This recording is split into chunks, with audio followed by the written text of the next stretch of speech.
Assalamualaikum Buya. Saya seorang janda yang sendirian dan saya sudah berumur 75 tahun. Tapi badan saya masih bagus menurut orang yang lihat. Saya masih ingin menikah, pantaskah Buya? Karena masih ada nafsu syahwat. Tapi kalau ngomong sama keluarga atau orang akan keinginan saya untuk menikah, saya akan ditertawakan Buya. Jadi saya malu. Seolah-olah gak masuk akal memang diri saya seperti umur 50 atau 60. Mungkin masih dikasih bonus dari Allah, istilahnya saya masih merindukan pendamping sebagai imam untuk menuju surga. Ibadah untuk suami masih bisa. Minta pendapatnya Buya. Saya janda sudah 15 tahun, suami saya meninggal Buya. Mohon solusinya atau doanya yang terbaik Buya. Terima kasih. Wassalamualaikum warahmatullahi wabarakatuh. Assalamualaikum warahmatullahi wabarakatuh. Memang yang perlu dikuatkan dan ditingkatkan adalah siapapun, khususnya yang laki sendiri, rasa takut kepada Allah. Dan ternyata rasa takut kepada Allah itulah yang akan menghantarkan kepada harapan-harapan, mempermudah sampai kepada tujuan. Rasa takut kepada Allah yang syahwatnya bergolak, kemudian ditingkatkan rasa takutnya kepada Allah, maka Allah akan hantarkan permudah pernikahan.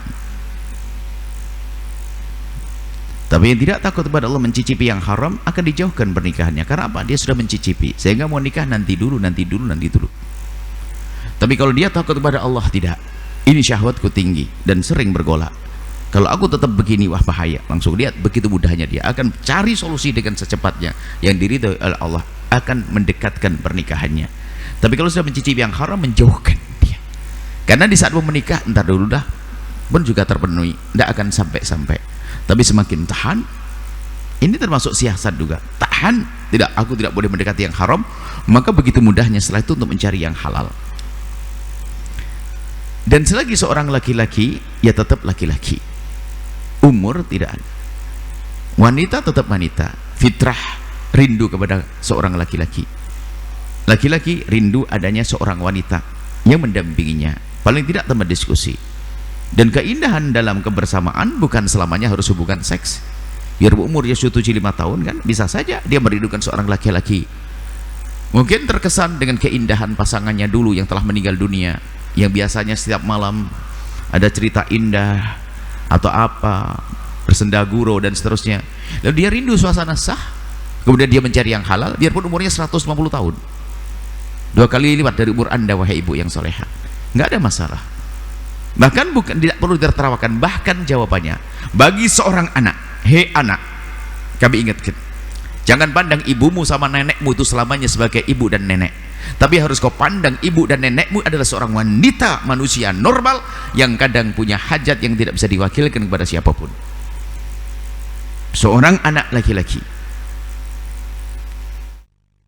melihat ayahnya, jangan kau pandang ayahnya selamanya ayah saja, tapi pandang seorang pria yang mungkin punya hajat pribadi yang tidak bisa diwakilkan kepada siapapun. Sehingga bahkan dalam hukum fikih, seorang anak yang menemukan ibunya atau ayahnya yang punya hajat kepada pasangan, lalu mereka sang ayah ini tidak punya mahar, maka wajib bagi seorang anak untuk memberi mahar, menafkahi maharnya agar ayahnya menikah. Ayo, karena ini urusan pribadi. Kecemburuan masalahnya adalah di surga nggak ada cemburuan itu. Ibunda yang telah wafat adalah dalam kemuliaan, atau ayahanda tadi, nenek. Jadi ibu adalah wajar saja. Padahal yang diinginkan memang bukan hubungan seks seperti anak-anak muda yang baru menikah dan sebagainya, bukan. Akan tapi ada sesuatu kebersamaan, ngobrol. Dan memang kalau sudah suami istri itu lebih mudah dalam banyak hal. Ada hal yang tidak bisa diwakilkan kepada siapapun, biarpun anak terdekatnya ada sesuatu yang mungkin tidak nyaman. Mohon maaf, ada mungkin seorang ayah atau seorang kakek yang ingin membersihkan wilayah tertentu yang nggak bisa seorang anak susah, tapi istrinya bisa melakukannya, atau sebaliknya. Jadi bukan merupakan sebuah kesalahan. Bahkan yang seruan kami bukan kepada Anda wahai nenek yang soleha, Anda sudah nenek kan tadi, akan tapi kami seru kepada cucu dan anak-anak, tidak boleh menertawakan dan tidak boleh menganggap sepele. Bahkan termasuk kehinaan, dan kehinaan disebut dalam satu riwayat adalah Syekh Zani, sudah tua melakukan zina. Bahkan di atas kehinaan, sudah tua melakukan zina. Ayo, karena sudah tua secara fisik, melakukan kehinaan. Artinya jika kita menyelamatkan biarpun sudah tua dari perzinahan juga sebuah kemuliaan yang luar biasa. Jadi tidak perlu ditertawakan yang demikian itu. Apalagi beliau mengakui fisiknya sehat, dan memang kita menemukan ada orang umur 75 tahun kayak umur 55. Mungkin cara hidupnya benar makanya. Tapi hari ini ada umur 40 tahun kayak umur 75 tahun. Semua makanan dimakan, nggak pakai aturan. Intinya tidak ada masalah. Nenek yang solehah boleh. Anda usulkan, Anda menikah dengan siapa boleh. Dan bagi anak-anaknya memikirkan, nggak ada masalah. Menikah. Biasanya larangan-larangan itu ada hubungan-hubungannya, ada hubungannya dengan agama. Misalnya apa? Wah, nenek kan punya banyak duit, nanti diambil sama suaminya. Ada sudah bukan hal-hal yang masuk akal kan.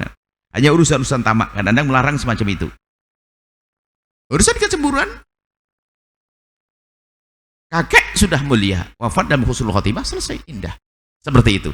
Jadi kepada siapapun tolong, begitu sebaliknya wahai ibu, wahai ayah, jangan pandang anakmu selamanya sebagai anak, akan tapi pandang mereka sebagai seorang wanita atau pria yang punya syahwat pribadi, punya hajat pribadi, sehingga seorang ayah gampang-gampang melarang pernikahan juga nggak boleh. Kalau sudah waktu yang menikah adalah, dan syahwat bergolak, susah untuk menghentikannya.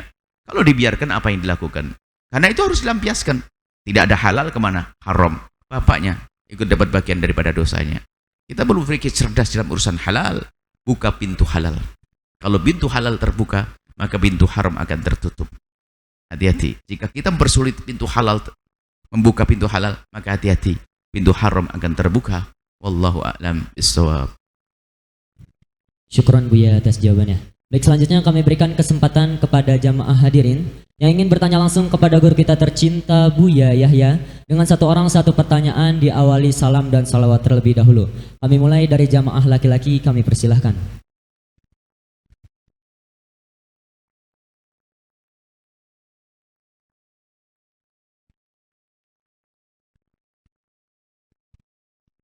Cek, bismillah. Assalamualaikum warahmatullahi wabarakatuh. Allahumma shalli ala sayyidina Muhammad wa ala ali sayyidina Muhammad. Buya, langsung aja berbicara mengenai khitbah lamaran yang sudah nikah belum? Belum. Lagi proses menuju ke khitbah lamaran. Berarti ini cerita Anda insyaallah. Insyaallah. Lanjutkan. Ya, yang mana di dalam lamaran itu saya melihat banyak sekali di dalamnya ada tukar cincin.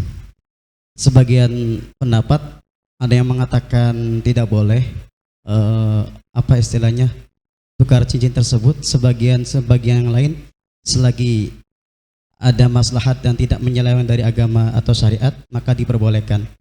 Maka dari itu ingin menegaskan kembali solusinya ketika mengarah ke khitbah dan lamaran, apakah perlu untuk tukar cincin atau gimana?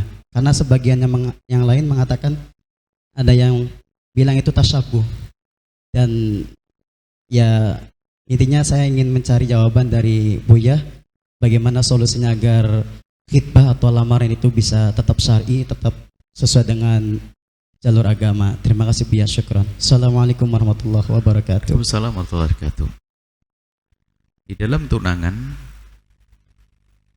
ini kan masa perkenalan. Masa perkenalan untuk berjanji antara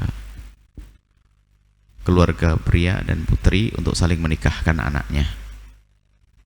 Maka dalam perkenalan kita sah-sah saja untuk membuat ikatan cinta dengan cara memberi hadiah. Jika makna tukar cincin diartikan makna tukar menukar hadiah, maka itu sah. Tukar menukar hadiah, saling memberikan hadiah. Barangkali tidak cincin, ya, sapi sama kambing itu bisa saja dirubah. Tukar kambing, tukar sapi, sama tukar kerbau. Insyaallah dalam khitbah ini saya hadiahkan kerbau, ya. Kemudian disudahlah yang satu saya hadiahkan sepeda motor. Nah, itu kan ya boleh-boleh saja tukar hadiah itu. Jadi kalau tukar menukar hadiah itu ada di dalam Islam. Tapi bisa jadi masalah spesial cincin ini pernah menjadi budaya satu kaum, ya. Kalau ternyata di saat kita melakukannya langsung tampak budaya itu nempel kepada kita, lalu kita disamakan dengan budaya itu, maka jangan lakukan. Tapi kalau orang tukar cincin biasa saja, bab hidayah, bab hadiah, nggak ada masalah. Tinggal lingkungan tersebut seperti apa, pandangan orang tentang tukar cincin. Kemudian selanjutnya cara tukar cincin, sehingga laki perempuan belum saling menikah tidak boleh pegang tangan langsung masangkan cincin, itu nggak boleh. Cincin ya bungkus saja, wadah sediakan, tambah duit 2 juta, 5 juta, 10 juta, begitu. Tidak usah ditempelkan, dipasangkan begini. Ini adalah belum suaminya sudah megang tangannya, ini bagaimana? Kemudian yang ketiga adalah bahannya. Jika pengantinnya laki-laki, jangan dikasih hadiah cincin emas dong, suruh pakai cincin emas, haram. Laki-laki pakai cincin emas. Jadi seperti itu, ada 3 tahapan. Pertama, kalau tukar menukar hadiah adalah sah-sah saja. Jika betul-betul tidak menjadi ciri khas kefasikan, maka sah-sah saja. Kemudian cara menukar hadiahnya seperti apa? Harus sesuai dengan syariat, tidak sampai bersentuhan. Kemudian apa yang dihadiahkan? Kalau cincinnya emas kemudian dipakai laki-laki, maka tidak diperkenankan. Atau hadiahnya sesuatu sama, gambar-gambar yang apa, syiar-syiarnya orang yang tidak beriman, juga tidak diperkenankan. Seperti itu, sederhananya seperti itu. Dan yang terpenting adalah nanti setelah itu pernikahannya, kan, bukan hadiahnya. Kalau para ulama membahasnya bukan masalah itu, dibahasnya lebih jauh lagi. Jika sudah terlanjur dikasih hadiah pernikahan, sebelum nikah hadiah tunangan, tiba-tiba batal nikahnya, gimana? Dikembalikan atau tidak, ditarik lagi atau tidak? Jawabannya, yang narik lagi itu orang pelit, maka sudah dia dikasihkan, tarik lagi. Memang dibahas para ulama yang demikian itu. Baik, jadi wajar, biasa saja. Yang jelas, kemudian yang perlu diantisipasi adalah budaya, tradisi yang menyiksa. Ada satu suku atau kabilah atau satu masyarakat itu yang namanya tunangan itu, masya Allah, berjuta-juta. Maharnya tuh action, murah. Paling murah adalah mahar, muqaddimah maharnya. Pamannya minta ini, bibinya minta itu, orang mertuanya ini lengkap, sampai bermacam-macam berikan. Ini nyiksa diri, nggak semacam itu. Sehingga orang mau nikah takut. Jadi permudahan sampai urusan tukar menukar, namanya kalau bahasa Jawa itu antar-antaran hadiah sebelum pernikahan. Itu sah saja untuk menumbuhkan cinta, tapi tidak boleh menjadi budaya yang menyiksa. Sampai hitung-hitungan cuman begini, kadang-kadang langsung dibuka oleh calon besan. Cuman gini, Cok. Belum apa-apa sudah musuhan ini, tamak. Ya, sah saling berikan hadiah, tapi dengan catatan tidak boleh saling menyiksa atau menjadi budaya yang jelek. Action kadang-kadang. Ada satu suku kita melihat ini apa namanya? Ada istilah sini serah-serahan, ada serah-serahan, ada yang lain Banjar menjujuran atau apa itu, ada istilah. Tempat di Pontianak apa ada istilah gitu. Itu ada menyiksa sampai memberatkan sekali. Habis itu ada resepsinya nyiksa lagi. Betul-betul pengantin itu nanti akhirnya bukan bulan madu, bulan garam bayar utang. Ini nyiksa itu. Bahaya itu dengan cara pernikahan yang seperti itu. Kurang lebih seperti itu, wallahu alam bisawab. Bulan madu nanti setelah ini ya, bukan bulan garam. Syukran Buya atas jawabannya. Selanjutnya kami berikan kesempatan kepada jamaah perempuan untuk bisa bertanya langsung kepada guru kita tercinta Buya Yahya dengan 1 orang 1 pertanyaan, diawali oleh salam dan salawat terlebih dahulu. Kami persilahkan.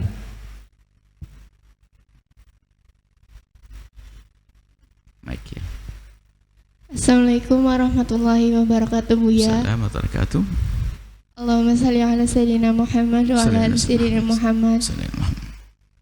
Sebelumnya saya ingin bertanya, Buya, gimana jika ada seseorang yang sebelumnya melakukan suatu hubungan seperti komitmen, terus dikasih komitmen,